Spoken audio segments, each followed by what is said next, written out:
Fire's gonna happen whether or not man's involved. Our involvement really just depends on the control of it. We can use it for our purposes. In forestry, we call it CWD. You've got coarse woody debris, you've got sticks, branches, old logs, and then you've also got needles like this.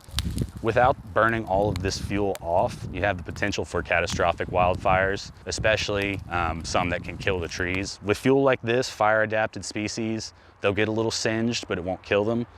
If you have a lot of debris and just a really thick site, it will cause such a hot and intense fire that it will just kill everything, which is what we're seeing out west.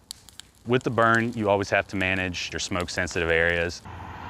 We're right next to Highway 17 over here. We've got these research centers over here, which is definitely what we want to avoid. So a certain set of conditions, you have to look for good weather. It has to be dry enough to burn, but not too dry where it'll spark anything else. You have to plow your fire break so it won't jump the line, have a crew. We'll start on the fuel break there and begin to backfire and burn off that fuel break and get our baseline established. And then after we get our baseline established and we'll widen that break out a little bit and it's secure, then we'll start to string a little bit more fire. And I use a tool called a drip torch, which will drop little bits of fire on the ground, which will then move its way through the stand. That's gonna burn off the fuel. So we're burning to control the hardwoods that are coming up underneath the stand. This particular stand is a longleaf pine stand that we're managing for red cockaded woodpecker habitat.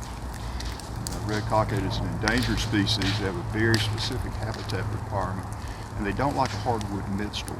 So we're trying to control those hardwoods with the fire.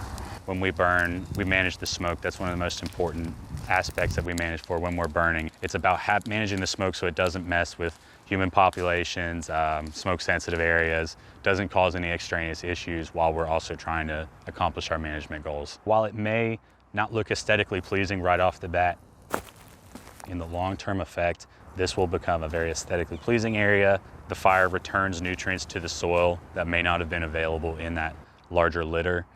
It'll bring those available for lots of species to be able to rely on and grow with. So this burn today was very successful.